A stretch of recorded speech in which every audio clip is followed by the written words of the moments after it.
सोलापूर जिल्ह्याचे नूतन जिल्हाधिकारी एस कार्तिकेयन यांनी नुकताच जिल्हाधिकारी पदाचा पदभार स्वीकारला आणि यानंतर अनेकांनी त्यांची भेट घ्यायला सुरुवात केली। या दरम्यान सामाजिक कार्यकर्ते जितेंद्रजी चव्हाण यांनी त्यांचं विशेष अशा पद्धतीनं स्वागत करत त्यांचा सत्कार देखील केला।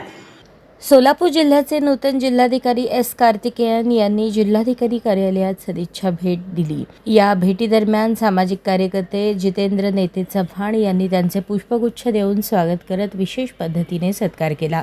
यावेळी चव्हाण यांनी स्वतः तयार केलेले जिल्हाधिकारी एस कार्तिकेयन यांचे सुंदर पेन्सिल स्केच भेट म्हणून प्रदान करण्यात आले। या अनोख्या भेटीमुळे उपस्थितांचे लक्ष वेधले। स्केचमधील बारकावे आणि कलात्मकता पाहून जिल्हाधिकाऱ्यांनी समाधान व्यक्त करत कलाकाराच्या मेहनतीचे कौतुक केले। या प्रसंगी सोलापूर जिल्ह्याच्या विकास कामांसंदर्भात विविध विषयांवर थोडक्यात चर्चा करण्यात आली। नागरिकांच्या समस्या, प्रशासनाची भूमिका आणि आगामी विकास कामांबाबत सकारात्मक संवाद घडून आला। जिल्हाधिकाऱ्यांनी नागरिकांच्या सहकार्याने जिल्ह्याचा सर्वांगीण विकास साधण्याचा निर्धार व्यक्त केला। सदिच्छा भेटीचा हा कार्यक्रम अतिशय उत्साही वातावरणात पार पडला।